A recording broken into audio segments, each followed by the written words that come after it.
আরও একবার যন্ত্রণা নিয়ে আইপিএল অভিযান শেষ হলো রয়্যাল চ্যালেঞ্জার্স বেঙ্গালুরুর। রাজস্থানের কাছে 4 উইকেটে পরাজিত হয়ে শিরোপা জয়ের এত কাছে এসেও পরাজিত হতে হবে তা হয়তো ভাবতে পারেননি বেঙ্গালুরুর সমর্থকরা। পরপর 4 ম্যাচে পরাজিত হওয়া রাজস্থান রয়্যালসের সাথে টানা 6 ম্যাচে জয় পাওয়া রয়্যাল চ্যালেঞ্জার্স বেঙ্গালুরুর ম্যাচে হয়তো বিরাট কোহলিদের জয় প্রত্যাশা করেছিলেন অনেকেই, কিন্তু তা হয়নি। 4 উইকেটে রাজস্থানের কাছে পরাজিত হয়ে এবারেও ফাইনালের আগেই অভিযান শেষ করল রয়্যাল চ্যালেঞ্জার্স বেঙ্গালুরু। তাই তো ম্যাচের পরই ফুটে উঠেছিল পরাজয়ের যন্ত্রণা, হয়তো অনেকের চোখ থেকে গড়িয়ে পড়েছিল অশ্রু। ম্যাচ না জেতার কারণে মাঠেই কান্নায় ভেঙে পড়লেন দীনেশ কার্তিকও। হয়তো আরসিবির জার্সিতে শেষ ম্যাচও খেলে ফেললেন তিনি, তবে তার জোগাড়ও দেখা গেল মাঠেই।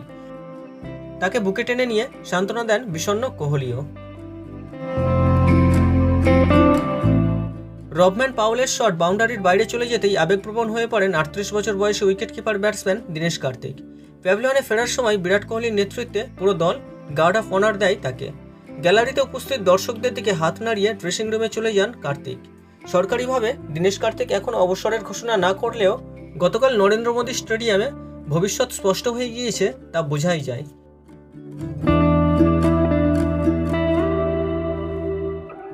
এলিমিনেটর ম্যাচে মুখোমুখি বেঙ্গালুরু এবং রাজস্থান অধিনায়ক সঞ্জু স্যামসন টসে জিতে প্রথম বল করার সিদ্ধান্ত নেন। ব্যাট করতে নেমে বেঙ্গালুরুর হয়ে কেউই তেমন বড় রান করতে পারেননি। দলের হয়ে রজত পাটিদার সর্বোচ্চ 22 বলে 34 রান করেন।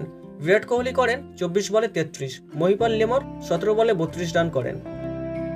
বেঙ্গালুরুর ইনিংস থামে নির্ধারিত 20 ওভারে 8 উইকেটের বিনিময়ে 172 রানে। রাজস্থানের হয়ে বল হাতে 3 উইকেট পান আফেশ খান। রবিচন্দ্রন অশ্বিন 2টি উইকেট পেয়েছেন। 173 রানের লক্ষ্য নিয়ে খেলতে নামে রাজস্থানের হয়ে সর্বোচ্চ 30 বলে 45 রান করেন যশস্বী জয়সওয়াল। রিয়ান পরাগ করেন 26 বলে 36, সিমরন হেটমায়ার 14 বলে 26 করেন। রাজস্থান 19 ওভারে 174 রান করে 6 উইকেটের বিনিময়ে।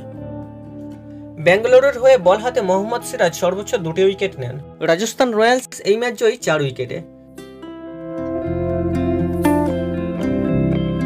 এই ম্যাচ জিতে আইপিএলের দ্বিতীয় কোয়ালিফায়ারে উঠল রাজস্থান, সেখানে তাদের প্রতিপক্ষ সানরাইজার্স হায়দ্রাবাদ।